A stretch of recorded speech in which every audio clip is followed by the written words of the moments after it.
Beda derajat. Ditulis oleh Sang Begawan Media Dahlan Iskan, mantan Menteri Negara BUMN. Dibaca dan diunduh dari cowasjb.com. Saya ke Probolinggo kemarin. Tetap dengan protokol COVID-19. Apalagi keberangkatan saya itu untuk melihat pabrik APD, masker, dan baju operasi dokter. Tapi bagi saya yang lebih penting adalah siapa di balik pabrik itu. Haji Muhammad Supriyono. Tumben ada Haji dan Muhammad punya pabrik tekstil besar. Dan ia orang MA, Magetan asli, yang kawin dengan wanita MA, Madura asli. Meski sama-sama Magetan dan sama-sama pengusaha, saya tidak pernah mengenalnya. Mungkin karena ia kawin dengan MA, sedang saya kawin dengan BA, Banjar asli. Kok saya ke Probolinggo? Awalnya gegara saya lewat di depan TV. Terdengar suara, ada pabrik APD di Probolinggo. Saya pun menoleh ke layar TV sambil tetap berdiri. Loh, ada Gubernur Jatim, Khofifah Indar Parawansa di situ. Lagi meninjau pabrik itu. Saya pun cari tahu siapa yang punya. Ketemulah nomor ponsel Haji Muhammad itu. Ternyata ia kelahiran Sarangan, pusat rekreasi di lereng tenggara Gunung Lawu. Rumahnya dekat Danau Sarangan. Saya masih ingat lagu keroncong tentang teduhnya danau ini dulu. Derajat Haji Muhammad ini jauh lebih tinggi dari saya. Ia di gunung, saya di ngarainya. Mungkin selisih 31 derajat. Akhirnya kami bertemu. Ya baru di pabriknya kemarin itu pertama kali saya bertemu. Saya tidak memanggilnya Pak Haji atau Pak Muhammad. Saya memanggilnya Mas Pri, Haji Muhammad Supriyono. Saya terkagum-kagum melihat ada orang Magetan punya pabrik tekstil sebesar ini. Dan otaknya begitu encernya. Begitu ada wabah, langsung banting setir. Produksi garmennya langsung dihentikan sementara. Pindah ikut mengatasi kelangkaan APD, masker dan baju operasi. Padahal Mas Pri biasa memproduksi baju dan celana merek luar negeri yang sebagian dijual kembali ke Indonesia. Uniqlo pun dibuat di sini. Dan sekarang total ke APD dan masker. Order APD pertamanya sebanyak 1 juta. Harus selesai dalam 1 bulan. Target itu berhasil ia penuhi. Maka datanglah juta kedua, juta ketiga. Satu pabriknya khusus membuat APD. Satu pabrik lagi membuat masker. Pabrik yang lain lagi membuat jubah dokter warna hijau. 3 pabrik tersebut berlokasi di pinggir barat kota Probolinggo, saling terpisah di jarak sekitar 5 km. Sekarang sudah ada jalan tol dari Surabaya ke sana. Tapi untuk menghindari pemeriksaan PSBB, saya lewat jalur aman. Akibatnya perlu waktu 2 jam. Baru pulangnya saya lewat tol, hanya 1 jam. Meski saya kelahiran Magetan, tapi belum pernah ke Sarangan sampai umur 25 tahun. Tidak ada kata rekreasi di kehidupan keluarga kami saat itu. Tapi tiap hari sebenarnya saya sudah rekreasi. berenang di sungai yang diawali dengan terjun ke air dari atas jembatan. Tidak ada sungai yang bisa dibuat renang di lereng Gunung Lawu. Rekreasi Mas Pri ternyata tidak kalah asiknya. Itu karena tidak ada SMP di Desa Sarangan. SMP terdekat adalah di Plaosan, ibu kota kecamatan. Mas Pri harus jalan kaki ke sekolah. Berangkatnya sih sepele, tinggal menuruni lereng gunung meski curam. Tapi pulang sekolah di saat perut sudah lapar harus mendaki dan mendaki.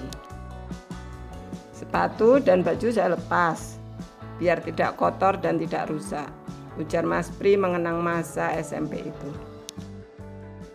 Saya belakangan juga sering mengenang Plaosan. Ke tebing gunung di Plaosan itulah saya sengaja menabrakkan mobil listrik agar tidak menabrak orang banyak. Tamat SMP Plaosan, Mas Pri harus ngenger ikut pamannya yang di Kediri agar bisa melanjutkan sekolah.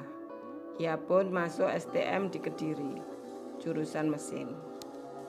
Sejak itu Mas Pri menyukai pelajaran bahasa Inggris. Ia belajar keras. Tamat STM, ia sudah percaya diri saat melihat ada lowongan pekerjaan di koran.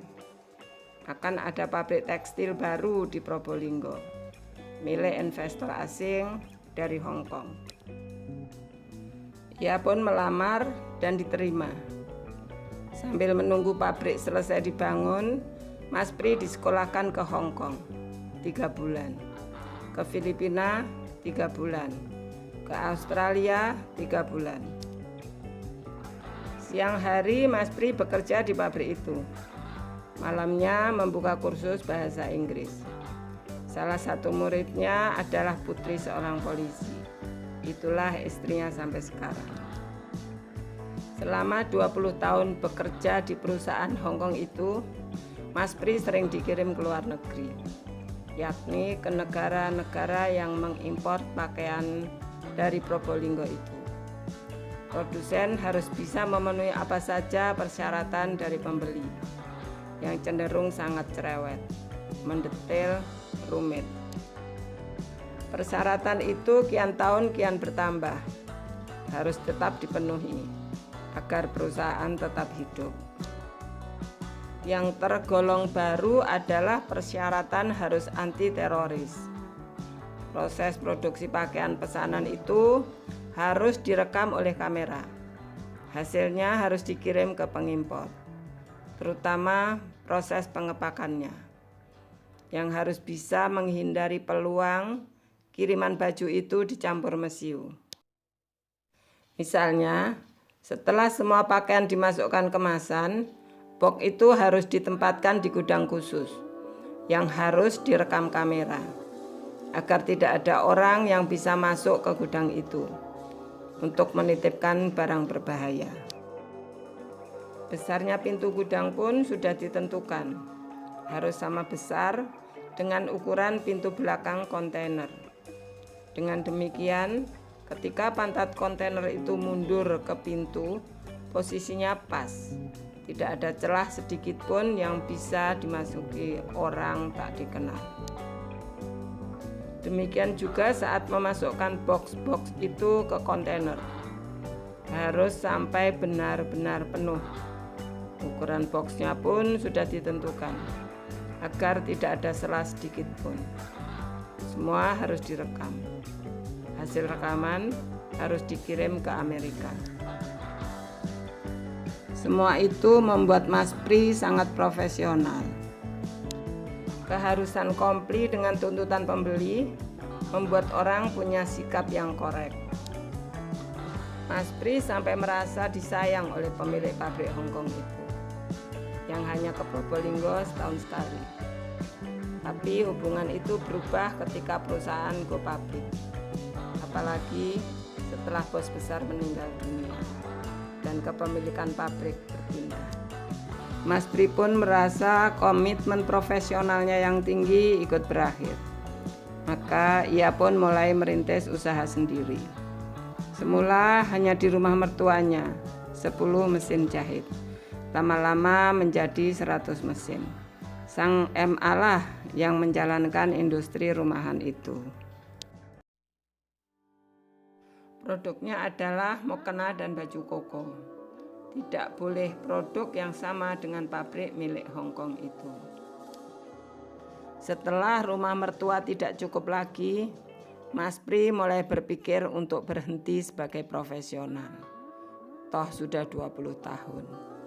Ia berniat menjadi wirausaha mandiri. Berdirilah pabrik pertama, sekitar 5 km dari pabrik milik Hong Kong itu. Lalu pabrik kedua dan ketiga. Ia merasa mendapat bekal yang cukup selama ikut perusahaan Hong Kong itu. Mas Pri lah yang membidani produksi celana jeans Levi's seri 501 yang legendaris itu.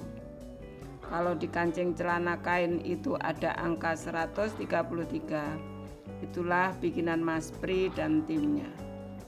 Angka 133 sebagai tanda bahwa Levi's itu bikinan Probolinggo. Bikinan negara lain menggunakan nomor yang berbeda.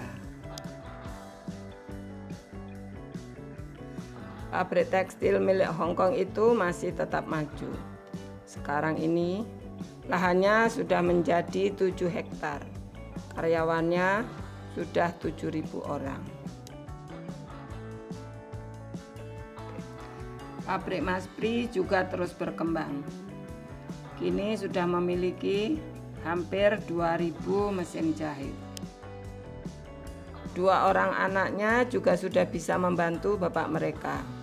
Yang sulung di bidang IT, yang kedua memegang pabrik.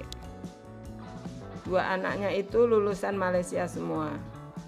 Waktu kuliah, mereka cari uang sendiri dengan cara menjadi guru mengaji Quran di sana, ujar Mas Pri. Saya lihat 3 pabrik Mas Pri lagi berjalan di kapasitas penuh. 100% untuk urusan wabah COVID-19. Saya pun diajak sampai ke belakang. Tuh, semua dihentikan dulu, ujarnya sambil menunjuk tumpukan baju dan celana merek internasional. Di pabrik ini tidak ada lonceng tanda istirahat. Loncengnya azan zuhur dan asar, ujar Mas Pri. Tepat sekali. Saat saya di salah satu pabriknya, azan zuhur berkumandang. Semua karyawan meninggalkan tempat kerja, menuju gedung aula yang merangkap musola, sholat berjamaah. Saya sendiri akhirnya agak lama di pabrik itu. Gara-gara Aa Kim ternyata harus berdialog dengan saya lewat Zoom saat itu juga. Maka jadilah dialog itu dengan latar belakang produksi APD yang suara gemerisiknya kadang tercampur dengan suara Aa Kim. Saya pun merasa kurang sopan bersuara setengah teriak di depan ulama besar itu. Ramainya pabrik tekstil di kala COVID ini membuat saya ingat dunia tekstil. Pabrik besar yang menghebohkan itu, yang bermasalah itu. Dunia tekstil tidak seperti sabar menunggu rezeki baru. Rezeki selalu datang kapan saja. Kita saja yang kadang tidak lagi siap menerimanya. Terima kasih sudah mendengarkan This Way hari ini. Semoga bermanfaat dan menginspirasi. Jangan lupa subscribe, klik lonceng, like,